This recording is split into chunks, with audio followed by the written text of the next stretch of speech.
So here we are. So every dog is the same, right? It doesn't matter. Pit bull. This is a six different species of different breeds of dog, and of course a beautiful collie, Dill.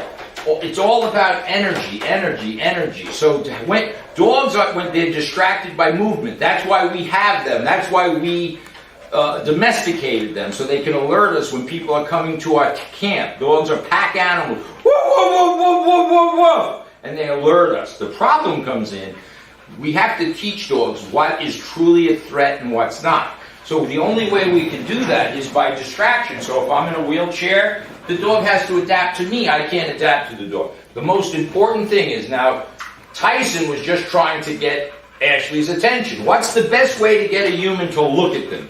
Whine, cry, even if you turn around and say, shut up. Charlotte, not Chocolate. Why I got that in my head. Charlotte's decided to lay down. Dill is still trying to figure out what's going on.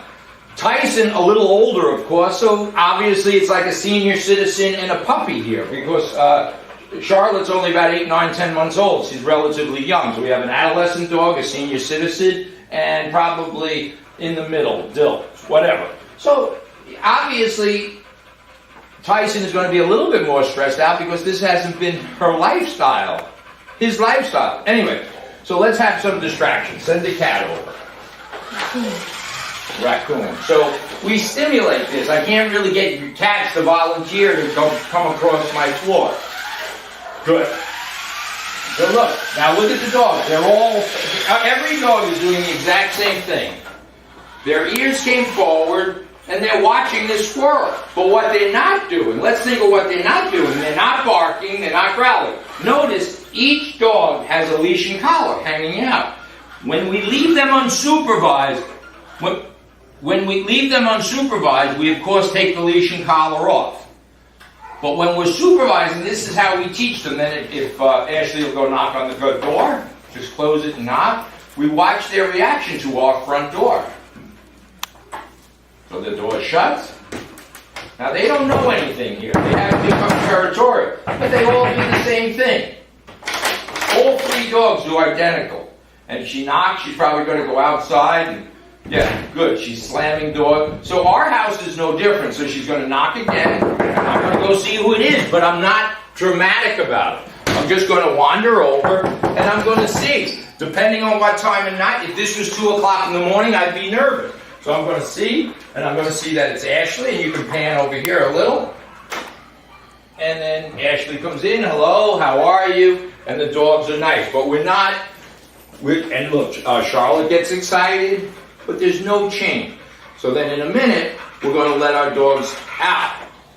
So it's all about structure. Now obviously Charlotte, who's ruled the roost since she was a puppy, and she gets way too much attention from the family, I know that.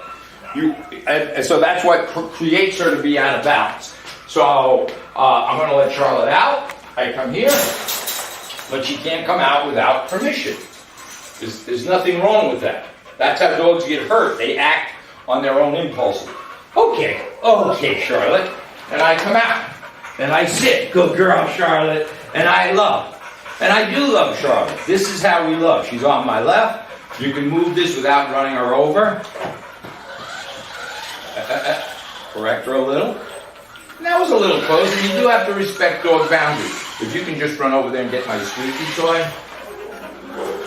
And so let's throw my squeaky toy. So watch what this, and this is for all dogs. Watch what happens when I squeak. Watch all three dogs. Now Charlotte, so this is not a penguin. This is a dying animal.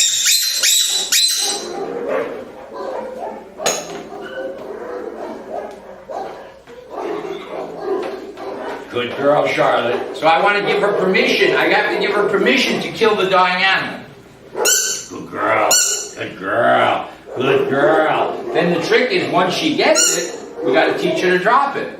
Watch. Good girl, Charlotte. I love her. What does she want to do? She wants to take the dying animal to its den. What do dogs do with squeakers? They eat them. Yeah. Good girl. Yeah. Good. All right. Good girl. So the point of the matter is, if she picks something up, good girl, Charlotte. Good. So I'm going to let her go. Free time. Good girl. Good. Now somebody came in. Who's there? Huh? Talia? Who's? Oh, Jim. I'm looking for you. You usually have that little black step stool, that ladder. I don't know where it is. Oh, Jim, right next to the door. Right over here. Right Through this door. All right. So watch how we have company coming in. Watch all the dogs. Now she wants to kill our rabbit. Go ahead and move it. So we adjust the activity here. You see it? Oh, there's a little. You mean he meant the black one? It might be. Sorry. So this is a good opportunity to see craziness. We have dogs barking over there. We have Jim. We got Charlotte wants to kill my rabbit. Watch when I say to leave. Go ahead, drive it. Go ahead. So the bottom line is control. When the Charlotte goes home on Friday, everybody's going to have a top 10 list of what to do. The more you deviate, the more the dog will regress. Right now, you're starting with a fresh slate. Look at how wonderful this is. Who's the number one victim of dog bites behind children? Construction workers, plumbers, electricians, carpenters, because they're coming into what they perceive, the dogs think is their territory. They're usually carrying something. Dogs see in a very kind of black and whitish, and they hear noises. So that's Charlotte. Now my next doggie is Dill. And notice Charlotte is following me. That's kind of the irony, right? I didn't ask her to. Why? Charlotte. So Big Bad Tyson scanned Charlotte. That's what dogs do. So just because I want to work with another dog, I'm going to put Charlotte. Watch how easy. Now let's just say you're fed up, you're having a party, you tell the dog, Charlotte, go place. Place. Place is the word, the sound, to let a dog go. Boom, close it. Now, Charlotte can't jump on anybody, you can't steal food from anybody, she's in her place. Next doggy, Dill. I wait a little bit. Understand, each dog, regardless of their breed, has a slight, you see it? So Charlotte's on our left, wherever we walk, no energy, it's relaxed. Good girl, Charlotte. We praise good behavior, good behavior. Good girl, Charlotte. When I stop, she needs the SIT. She just heard a noise over here, so she was distracted from it. So dogs, again, they react to changes in the environment, whether it's a noise, a person, a cat, or a dog. That's how they survive, right? Orienting themselves to changes. I say stay, the dog stays, period. And it doesn't matter if the circus comes into town. Now, with that said, if you're bending over the dog, talking, pointing, Charlotte, are you okay? What's the matter? Mommy loves you. If you do that, you're getting the dog out of balance. So we want to how do I know she's balanced? Her mouth is open, she's breathing, her tongue is out. That's important. So it's like a child in timeout. Whether she likes this or not is not relevant. It's up to the human to understand. Now, if it was 110 degrees out and this was burning asphalt, then that's wrong and stupid and dumb. But that's not the case. Dog has to adapt. We could have a party here. We have obviously things going on. Charlotte needs to lay there. When I want her, all I got to do is get low. The cues are simple. It's like this. What? I turn. Charlotte. Okay, come. Now, it's not so much the words as the body language. So I presented, but when you're staring at her all day long, talking to her, that movement has no relevance. So we're doing good. We're going to go inside.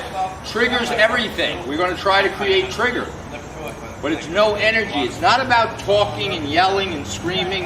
It's not about pitch collars. This is it. Charlotte is a good dog. She needs to be balanced. Slow down. Come to a stop. Pivot out your right. Come back.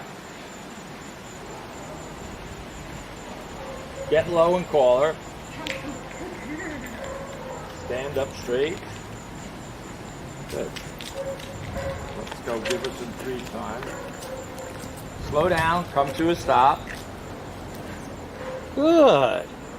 Heel. Good. Excellent. Atta girl. Okay, we're finishing up our training here with Charlotte. The top 10 rules. The dog is always in one of two places, either under your supervision with her leash and collar on. See how the leash and collar? This way we can control and teach her things. If she is, and if you can't, she should be in your crate, in her crate. If she is out under your supervision, the leash and collar is on. It must remain on at all times. Unless she's in the crate and it's this leash and collar. You don't have to hold it, she can drop it. Watch what happens though. What's the importance of this? Now Charlotte is eating a dead carcass, an animal carcass, in the form of, what do they call those things? Pig ears. What is it? Pig ears. It's a pig ear. So now she's got her pig ear, which is very primal, right? It's all moist, she's been chewing on it. So that could be a sneaker, a sock. Ashley's going to ask her. She's just going to say, Charlotte. Charlotte, leave it. Good girl. And that's it. That comes with a correction, though. So the dog is going to look around and think, are you a leader or am I in charge of that pig ear or you? So it's important to, if you watch Ashley, now Ashley's going to start to walk. She's just going to say heel, Heel. and the dog's going to go. She's going to make a right turn. Good. You see that Charlotte is happy. Her tail is up. She's going to make a left turn. She's going to come to a stop. The dog is going to SIT. She's going to say STAY, pivot out your right. She's going to drop the leash. And it doesn't matter now what happens. I'm going to throw my frisbee. What is a frisbee? A bird? She doesn't get up. I'm going to throw my dead pig's ear. She doesn't get up. Ashley's going to get low and call her. Charlotte, come. Praise, praise, praise. Obviously, if she's in her crate, you take the leash and collar off. The dog does not get lured into his crate. He goes involuntarily, then gets a treat for doing so. The only place he or she gets any food, any more food, is in its crate. We're doing this for a demonstration. Watch how nice this works. That doesn't mean she can't have these things, but she has to surrender it. And she's going to judge. If there's a 10-year-old child that reaches for it, she might not surrender it. Try it right from there without even touching. Charlotte, leave it. Good. Good girl. So it doesn't get better than that. Now, whether this behavior regresses, it's going to be up to you guys to follow through. When you're holding the leash, the dog should never have tension on it. Everything must be initiated and controlled by you, not the dog. There's never yelling. If you notice, we hardly ever talk to a dog. There's no yelling because dogs don't talk. So if you're yelling and screaming, just looking at a dog signals something. So I don't know. Here's the problem in life. Once we get these behaviors, it's hard for us to duplicate. Good girl. Good, Charlotte. Good girl. So she can have this. Watch. Leave it. Leave it.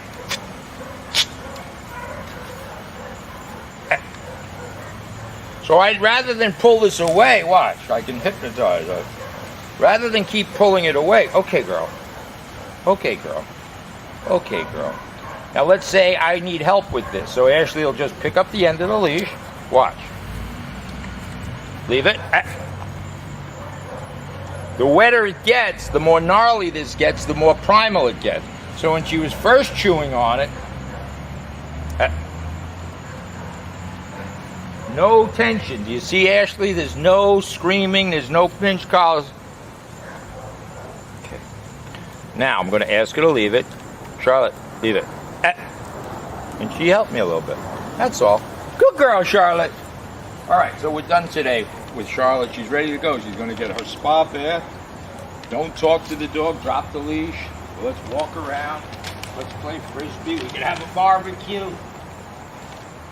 She's not jumping tomorrow when we'll show you how we can do this without a lot of energy being expended. We could be eating hot dogs. We could be doing this. She's not pinned down. We're not yelling or screaming. Her energy is balanced, and she's happy. All right, let's cut.